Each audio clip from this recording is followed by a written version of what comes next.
I'm Natasha from Your Build, and we specialise in home renovations and including extensions, and we're working currently on a job in Twickenham which is all about stripping out the entire building, renewing plumbing, electrics, right through to decoration. So we take on the whole project. I project manage the team, make sure materials arrive on time, and we try and stay within a client's budget. When customers ask us to come in and strip out an entire building and start again, we have to sort of go through all of the pros and cons of doing that.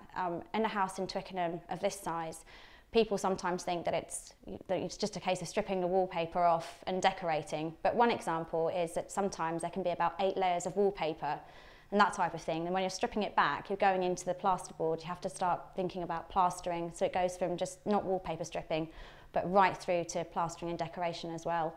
And then the other things to consider is in a property, particularly of this age, that what you're going to find with plumbing and electrics is it's all needed to be done from scratch. So it's complete rewire, stripping out all of the old piping and all of the old boiler systems for the plumbing. So quite a big job. When you're taking on a project of this scale, you've got to be really, really careful with your budget because you've already probably mortgaged quite highly and you've got that extra outgoing every month. What you don't want to do is cram in too much all in one go and end up sitting there in a lovely property at the end of it, not being able to afford to go out for dinner and potentially not being able to make the final mortgage payment at the end of the month as well. So it's about doing it in little manageable chunks or saving up to have it all done in one go, but just not taking out extra loans and just going, full bang on when you really don't have the funds to do it.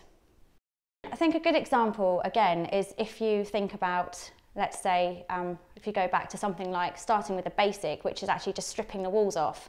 If you try and do that yourself, or you get somebody in who's not really skilled at even something as straightforward as it may sound, wallpaper stripping, and you actually start stripping that wall, and you're actually taking chunks out of the wall, you're actually making yourself a lot more work because you'll end up going to have the wall plastered, and plastering is a specialist trade.